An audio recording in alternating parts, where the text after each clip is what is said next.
Mobile آپ کا ہے، آپ موبائل کے نہیں۔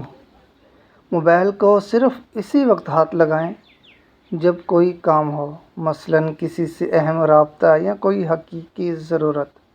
سوشل میڈیا کے لیے کوئی وقت مقرر کر لیں، صرف اسی وقت سوشل میڈیا کا استعمال ہو۔ ان کے نوٹیفیکیشنز بھی بند کر دیں۔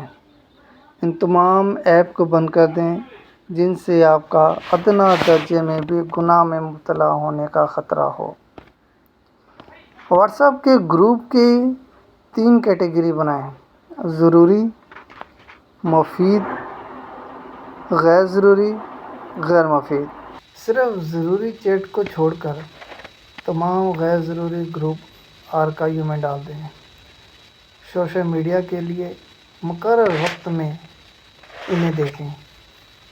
ضروری، میری رائے میں صرف وہ گروپ ہیں جن میں آنے والے اکثر میسیج آپ سے براہ راست متعلق ہوں۔ جو گروپ اور چیٹ مفید پیغامات کے ہوں لیکن آپ کے لیے ضروری نہ ہوں، وہ بھی آرکائیو میں ڈالے جائیں۔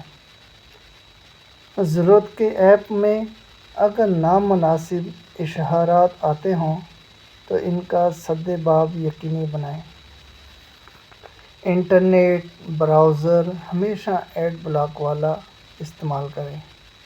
کچھ وقت فارغ کر کے لازماً موبائل کو اتنا استعمال کرنا کسی ماہر سے سیکھ لیں کہ آپ کو اپنے موبائل کی تمام ضروری سیٹنگز کا استعمال آ جائے۔ موبائل کے مجاز اور استعمال کا طریقہ کار سے بخوبی واقف ہو جائیں۔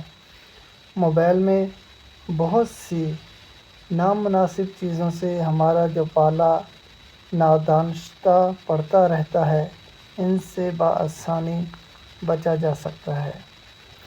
نیک لوگوں کی صحبت اختیار کریں، ایسے لوگوں کو رشک کی نگاہ سے دیکھیں جو اسمارٹ فون نہیں رکھتے۔ وقت کو تعمیری مشغولیات سے بھر دیں، اللہ سے مدد مانگیں اور اللہ کے ہاں جواب دہی کا دھیان رکھیں۔